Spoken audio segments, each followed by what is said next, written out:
Be ready. 15 seconds.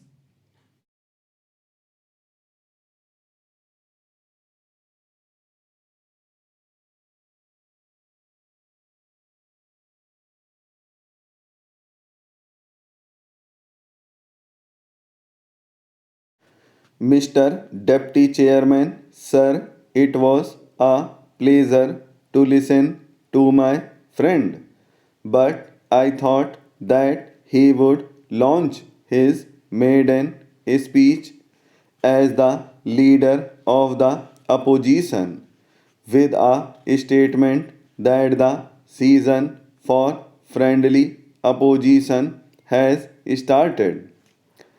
But I am afraid he has a job requirement, and precisely for that reason, he has used a very critical line.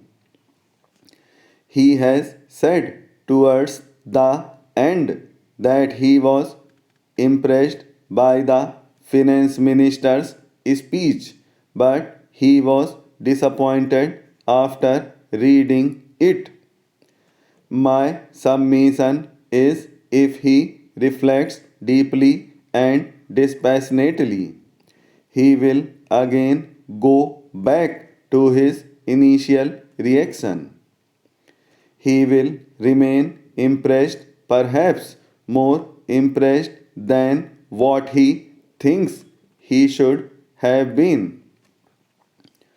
I think it is unfair to say that the diagnosis is partisan, and also unfair to say that remedy is going to be worse than the disease. Now I submit for the consideration of the Honorable Leader of the Opposition that history always does not solve the problems of tomorrow or today.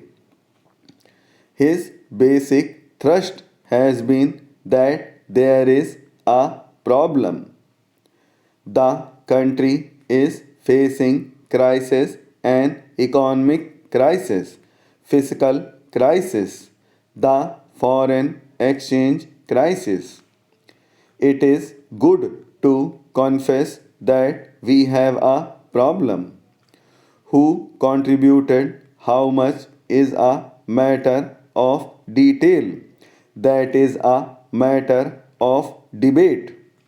But can you escape the responsibility that this also contributed in a large measure and contributed in an irresponsible manner at a time when the economy was most vulnerable? They had political support from all walks of life in the sense both from the left and the extreme right. And their leader was the ex finance minister who had historically contributed in the earlier so called devaluation or whatever other kinds of reforms in the country. So, who is preaching? The devil quoting scriptures, something which we are not used to. But the job requirements for my friend could be his constraints. He talked about black money and said that the government had compromised and had not taken deterrent accounts. Would the House like to hear from him what the Janata Dal government did? Did it do anything to recover even 1 rupee of black money? So it does not lie in his face to say that enough is not being done or that the government is compromising with black money. The government is making all efforts to create job opportunities. Mr. Reddy, the basic point that you made is that your so called eighth plan was promising jobs and money to job seekers. Your government is on record. It took a deceitful action. In the election manifesto, you have said that the right to work would be a constitutional right. What steps did you take to convert that promise into reality? How many extra jobs were created? So it was not only a political rhetoric, but it was a concrete dishonesty. Look at what you promised in the election manifesto and what was there in the president's speech. What followed after the president's speech is systematic running away from the election promises. And ultimately, we ended up with no plan. You created sufficient situation for the next government of 9 months not to get off the ground so far as the plan processes are concerned. At least they tried better and they did not promise anything as you did because they had no occasion to formally promise. Now you have said that the IMF has become an international sovereign. What is the role of the IMF? People do not lend money because they are friends.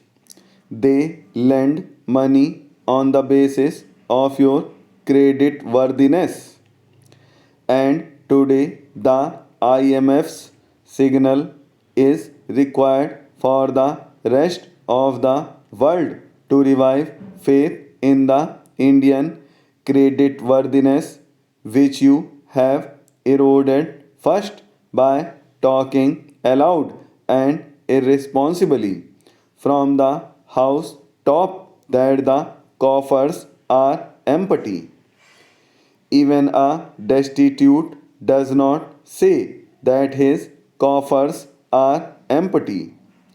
On the one side, you are saying that the coffers are empty, and on the other, you are trying to collect resources from all over the world.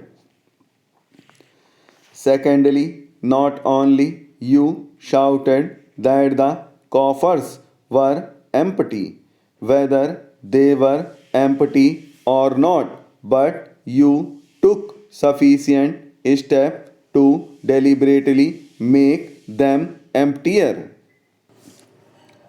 So, if you go into the recent history also, that will help your memory.